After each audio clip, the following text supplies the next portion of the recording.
Hello, everyone. Hello, hello, hello. Tonight's topic is creative writing, where I'm going to talk to you guys a little bit about writing in general, writing on jokers, how I write and whatnot. I wrote my first, book, The Dog Father, but I have written a bunch of other things before this. That's my first published work. But as I'm saying that out loud, actually, I had a poem published back in the day. I was creepy in college and I had a crush on a girl, and I used to slide poems underneath her dorm room door, like anonymously.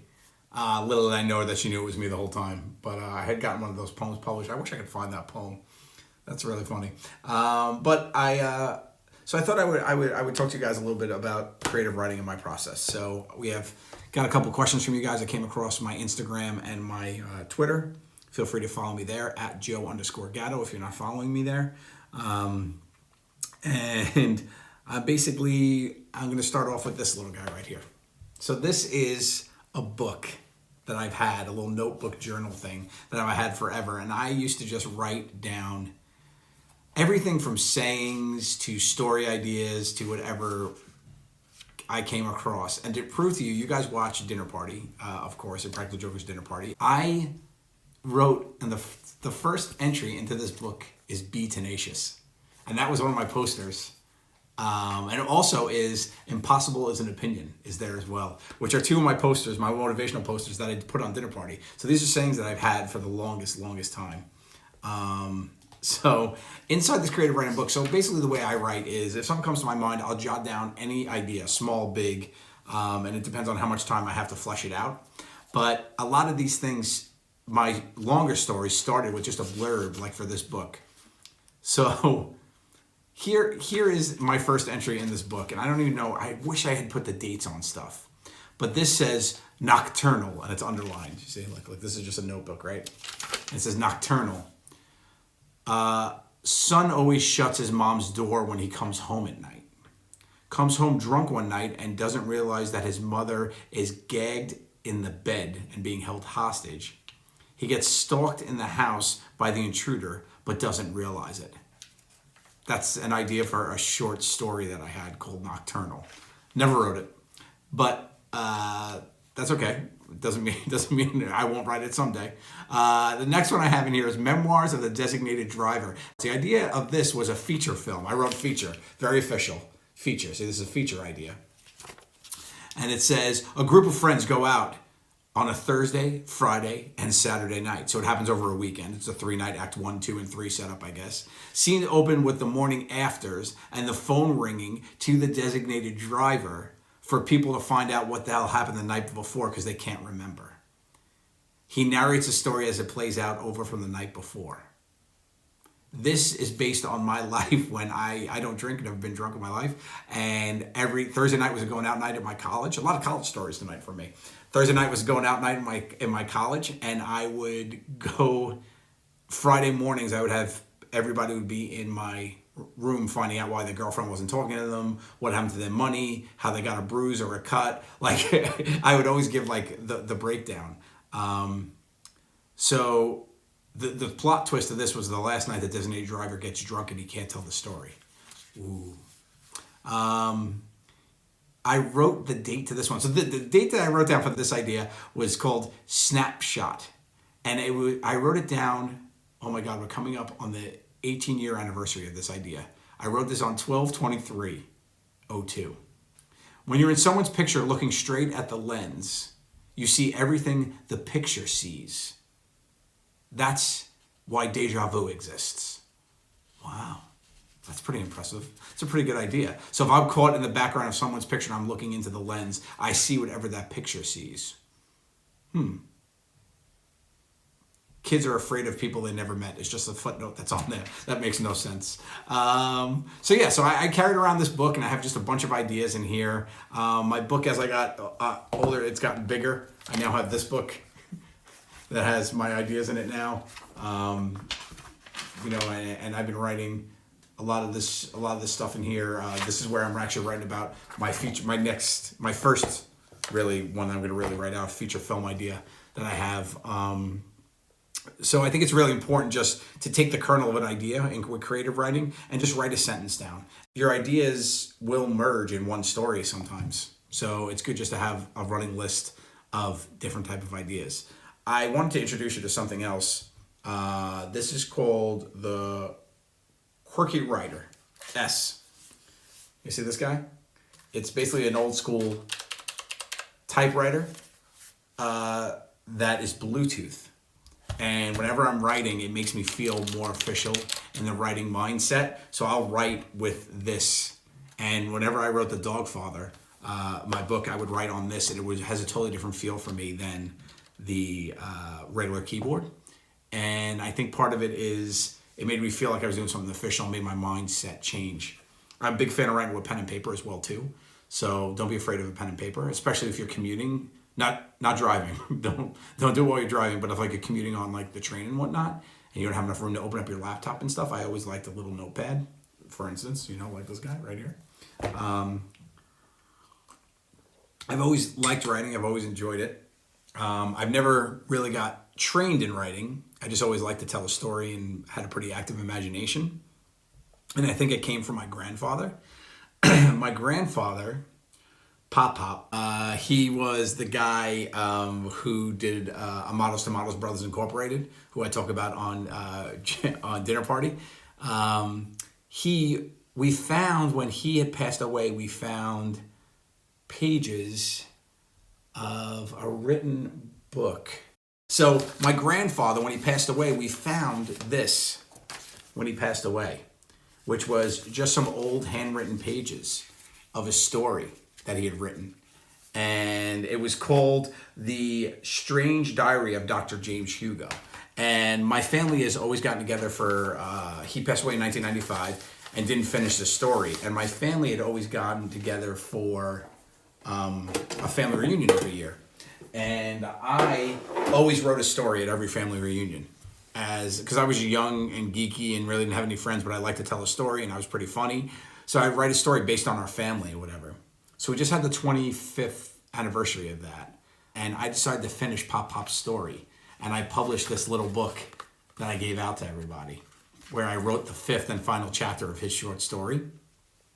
And it was one of the coolest things that my grandfather had started this, and I finished it. But then I thought, oh my goodness, it's a short story. So that means maybe one day my son or his son would pick it up and write the next part of it. And it'd be really cool to have that hand down from generation to generation. That's unlike any other thing I know. And I've always been, I've spoken about this before, how aware I am of legacy and things over time. And I think that'd be really cool. Every year I would write a terrible story for my family, and it was always very fun. Like, for instance, the first story that I wrote, I have cousins who are triplets. There's a boy and 2 girls, and the 2 girls went on a cruise in Mexico, and my cousins Roxanne and Stacy, and one of them, I think it was Stacy, fell off the bar on the cruise ship, and I made it that a guy was hitting on her, and she fell, and he made her fall. So all my Goomba cousins went down to Mexico to look for her, to look for him. And that was like the short story I wrote. And I always put in like little family quirks about stuff. Like my aunt always makes a really good pumpkin pie. And for them to get through customs, that they snuck in and they bribed everyone with a pumpkin pie and things like that. So I wrote about like what I know. So I think that was a really fun thing to do, writing about what you know. And get inspired by stories. So a lot of the stories that I write have a touch of like the fantastical. That's my favorite creative writing. Like, I always, growing up, I loved, like, my favorite movie of all time was Willow. That's a bold statement, not of all time, but one of my favorite movies and one of the most impactful movies in my life is definitely Willow. And it's one of those fantastical kind of stories that has wizards and, knights and swordsmen and monsters. So I really, really like that story. So I think that along those lines, it helped me write one of my first short stories, which was terrible, about 2 best friends that would go hunting in the woods, and it was terrible. It was miserable, terrible story. But that really, I had fun writing it. So as long as you're having fun writing, I think that's a good thing. So some takeaways for creative writing: 1, don't be afraid. It doesn't always have to be a big story. Just start writing down kernels of ideas, and keep some sort of journal, or even on your phone, a note, whatever makes you feel creatively. Second thing is, don't worry about to figure out where the story's going. A lot of the fun is just to figure it out as you go along. That's the way I like to write. Just let it flow from you. I think you get caught up in the process of planning where the story has to go instead of just typing. or writing. And I think number three is like, don't be afraid if it's bad. As with everything that I always preach, it's better to try and for it to suck than for you not to try to suck at all. So those are words to live by to all you young kids out there. Make sure you know that. And then like speaking your own voice, I think so. Like if you read The Dogfather, right? A lot of the stories that are in here, besides the pictures, I took the pictures, but a lot of the stories that you hear, a lot of people are like, oh, it sounds like you're reading it to me. Like that's the purpose. The purpose is you want to have a connection with your audience. I think people get to know me a little bit because of the way I am and I'm on TV and whatnot, but I think it's important to have your own voice. Don't try to write like a writer, write as you write, if that makes sense. So this one's been a little bit all over the place, but that's just some stuff I want to talk about creative writing. I'm really passionate about writing. I love to write. I love to tell a story. So I always feel very inspired with that. And the writing has gone on into Jokers, right? So like for Jokers, some of our punishments, like we have to write basically a short story. Like one of my favorite examples of that is the zombie apocalypse for Sal, right? So I had the idea of, let's have Sal, we scared him in a haunted field, and we scared him.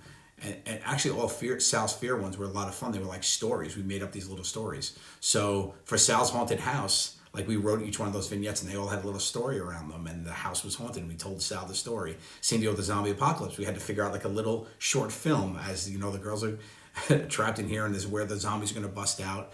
So it was a lot of fun to write those kind of things. And for the jokes, we do prepare some of the jokes that we're going to go in and do, and we think about what could be kind of fun to write for.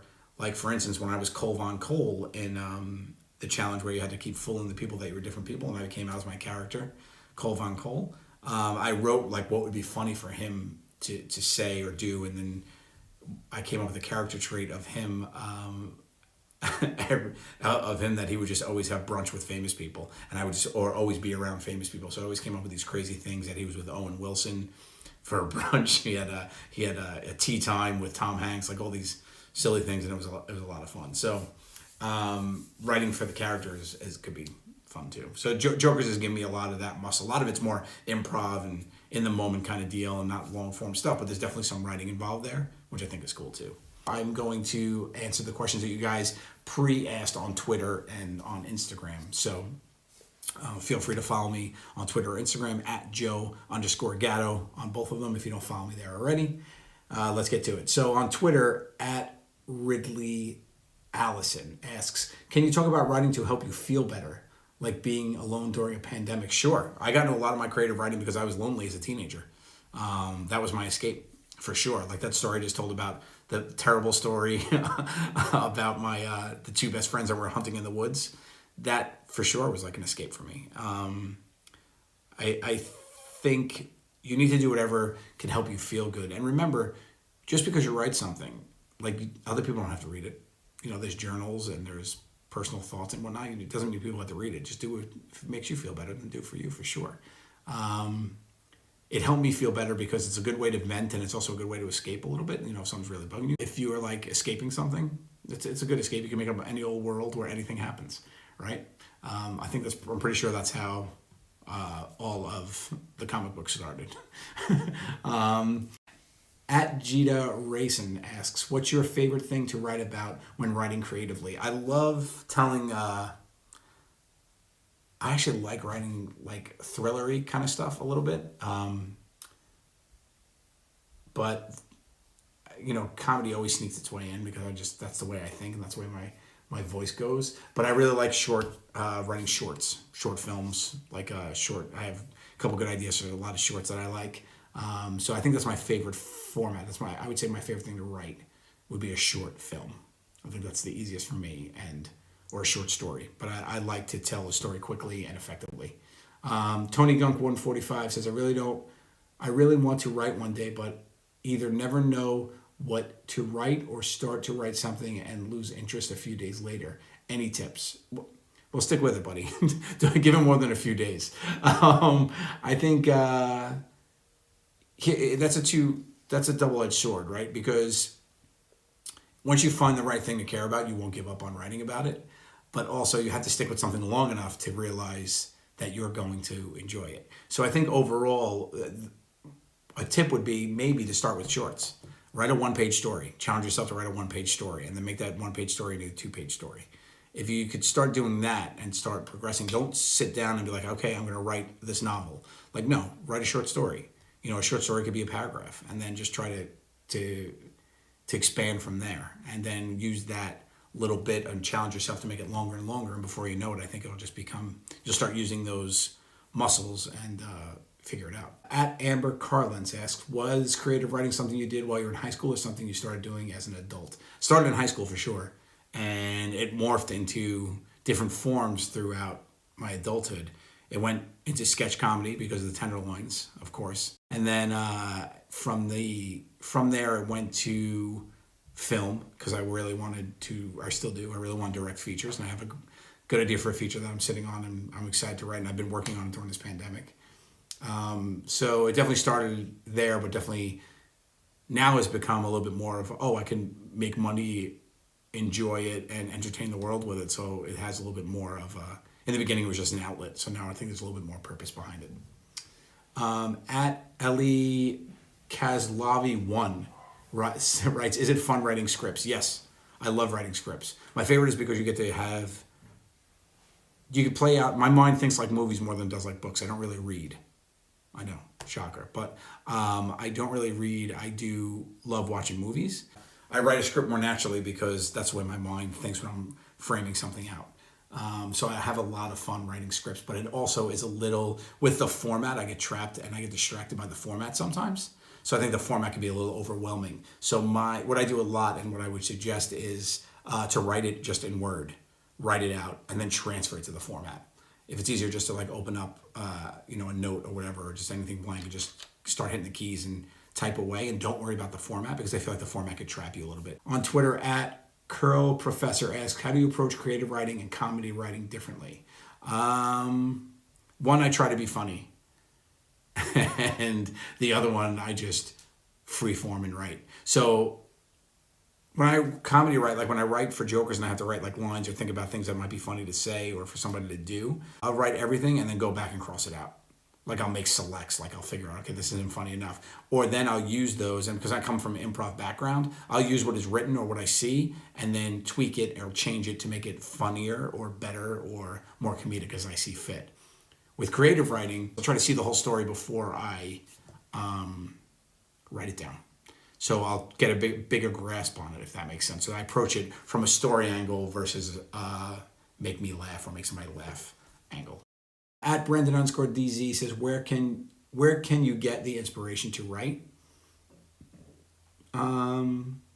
Anywhere. I mean, people get inspiration through anything.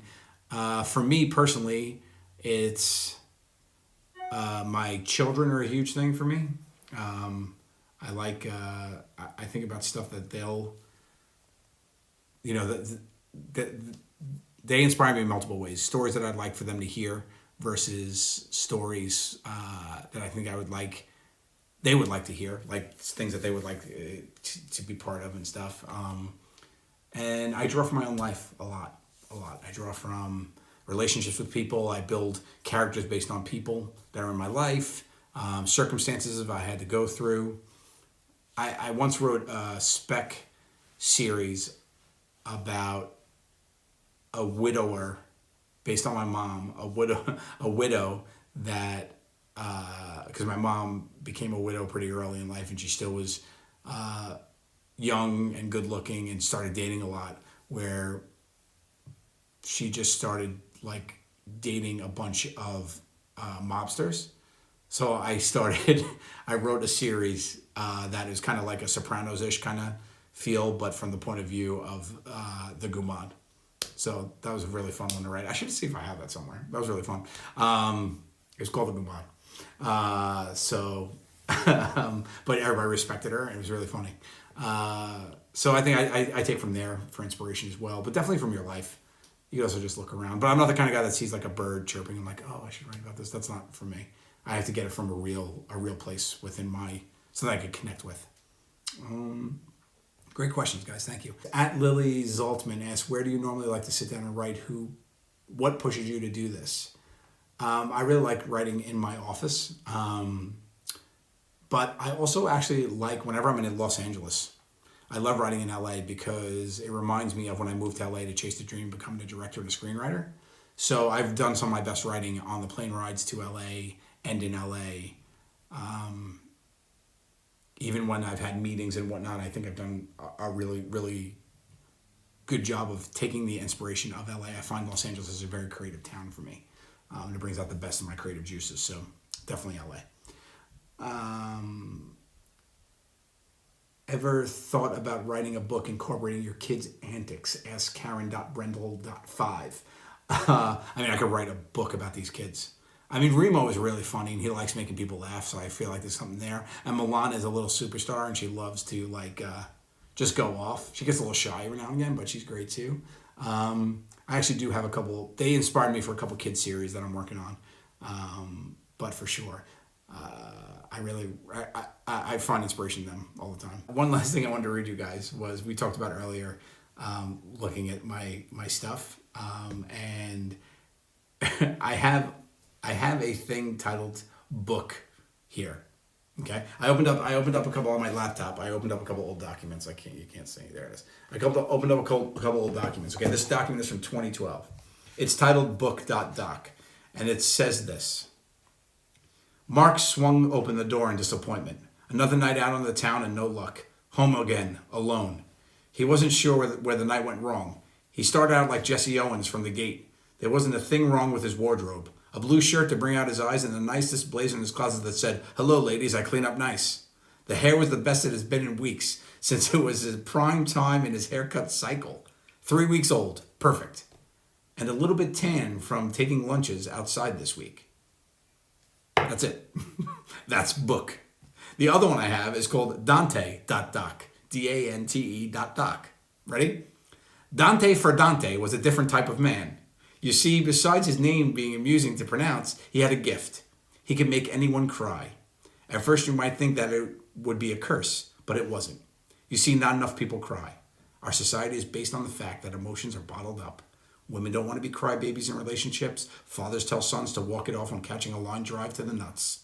At funerals, people hide behind statements like, "At least he didn't suffer," and they're finally at rest. Even for poor Aunt Cassandra, who choked on a baked clam at age 37. Yeah, Dante was needed, and he knew it.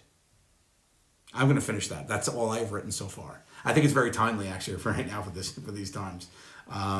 But there it is. So, guys, thank you so much for joining me. I appreciate you. I appreciate all the love you guys have given me. You guys are the best.